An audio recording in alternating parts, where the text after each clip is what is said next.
Hello there everybody and welcome back to Movie Squirm. Today I'm going to be reviewing the 2024 film The Mousetrap, or Mickey's Mousetrap. I think they changed the name later on into production, but this is directed by Jamie Bailey and stars Sophie McIntosh. When a bunch of friends have a party at the local arcade, they find out a killer with a Mickey Mouse mask on is hunting them down. Man, these horror movies are certainly starting to become a thing, aren't they? Once a big name, especially from Disney, seems to enter the public domain, they seem to be turned into horror movies. Winnie the Pooh, Blood and Honey was the first one to do it. We do have Bambi coming out. We've got a Peter Pan one. And Mickey's Mousetrap, or The Mousetrap, was the next one in line. And this actually got announced about 6 hours after it actually went into the public domain. Steamboat Willie, I believe it was. So this is just feeling like the biggest cash grab ever, isn't it? Like a cheaply made horror movie with a famous face on the cover, which people will buy just to be curious about it, I suppose. But I didn't really mind Winnie the Pooh, Blood and Honey. I know that movie got a lot of hate, and fairly so. It's not a very good film, but I did get a bit of enjoyment out of it, more than most people. So I definitely wanted to check this one out. Now I gotta admit, when this intro hit, I laughed so hard. This is all done in a Star Wars style text, where the text moves up the screen with the galaxy in the background and stuff. You know what I'm talking about there. But I gotta admit, when I was reading this, I laughed out really hard. I thought this was a great start to the movie. It basically says that it's ripping off Disney, and there's no hiding from the fact. You know, they're just gonna roll with it, and it's very, very self-aware. So I thought, you know what, that was actually quite funny. And they're basically saying, yeah, this is a Mickey Mouse horror movie because we can, whilst making a cheap buck here and there. Now, what I will say is I really like the location that this movie takes place in. It won't work for everyone, but the visual style for me was okay on the eye for a low-budget film. It takes place in an arcade, but it's all neon lit. Like there's dark rooms everywhere, but it's all lit up nicely. And an arcade is basically a place that I've spent many younger years of my childhood, and I still go to the odd one here and there. It's a happy place. So to see a slasher taking place in an arcade definitely worked for me, and I thought that was a welcome addition. I mean, I don't know what this arcade has to do with Steamboat Willie, but that's just the location they went with.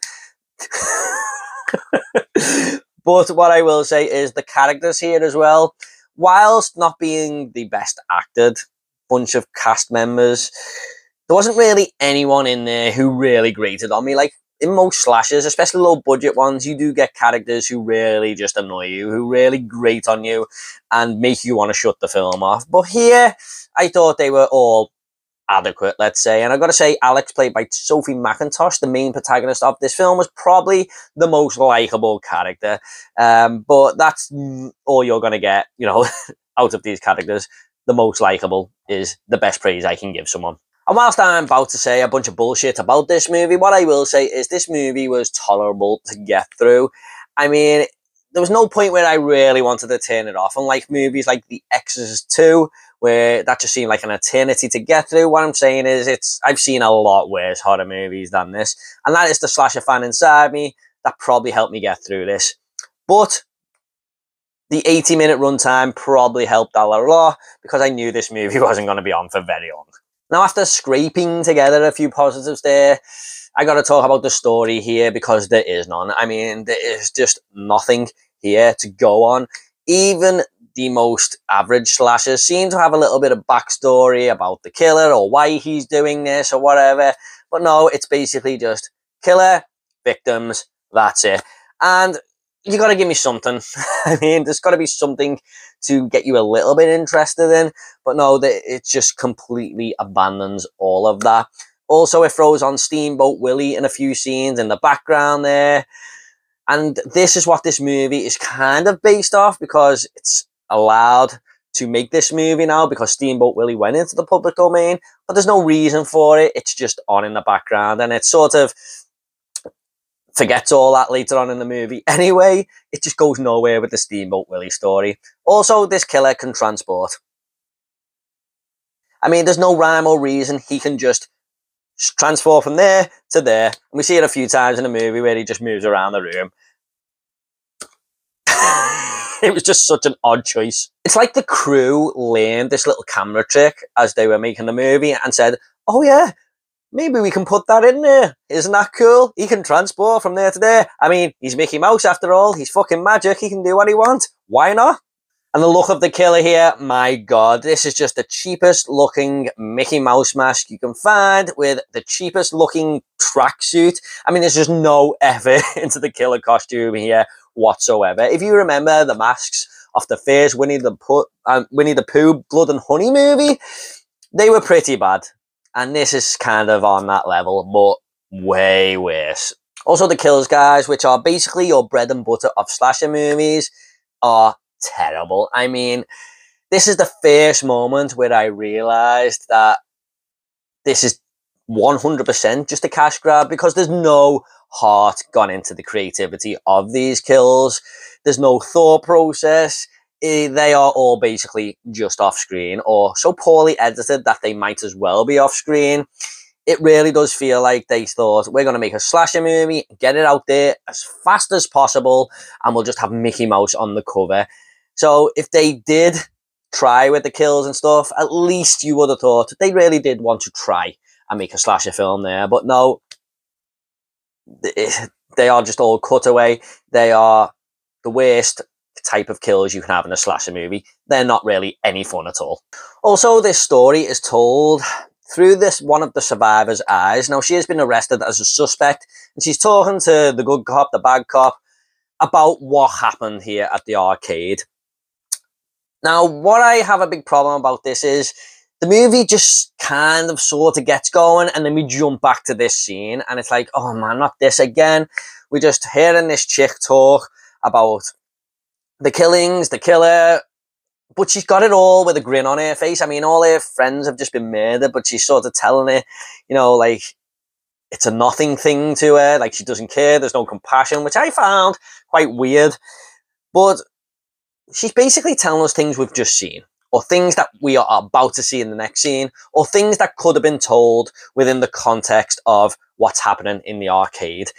It just feels like these parts of the story, or the film, because there is no story, were put there to stretch out the runtime as filler. There is literally no point in the scenes with these three characters. Also, this movie is full of dumb horror traits. I mean, at one point, this main protagonist is in the arcade on her own near the start of the movie, and she sees this Mickey Mouse killer, and she's kind of freaked out, so she gets downstairs to get away from it, and then her friends just turn up for a surprise party for her, and she goes, oh, I'm so glad you could all make it, and totally forgets what she's just seen.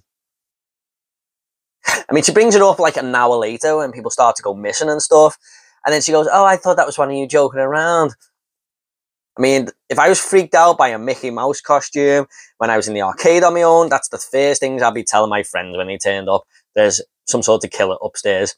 Also, there are people with, when they injure their legs and they can't hardly walk. That's got to be my least favorite horror trope ever. And we are still seeing that today, 40 years after the 80s. And there are scenes where everyone has to give their phone in, so no one can call for help. We're seeing that in a lot of modern horror these days, aren't we? Not only did they steal the Mickey Mouse IP here, but they also rip off Scream in one scene. And I was like, oh man, they really haven't just said that, have they? I mean, have they got no more inventive dialogue than this? One character says, I'll be back, and the other character goes, oh, you shouldn't say that, because if this was a horror movie, you wouldn't come back. Where have we heard that one before?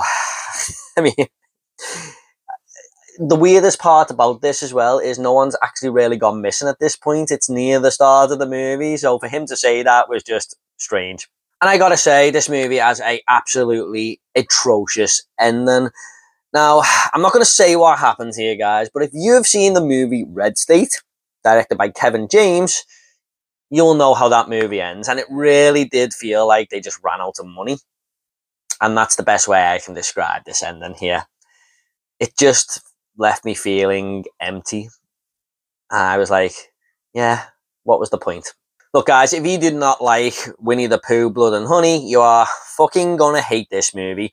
Like, I liked Winnie the Pooh, Blood and Honey to a certain point, like I said at the start of the review, but I did not like this movie. I'm here.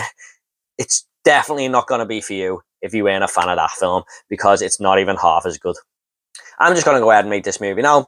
I'm going to give Mousetrap a 2 out of 10. Unbelievably, this is not my worst film of 2024 up to now.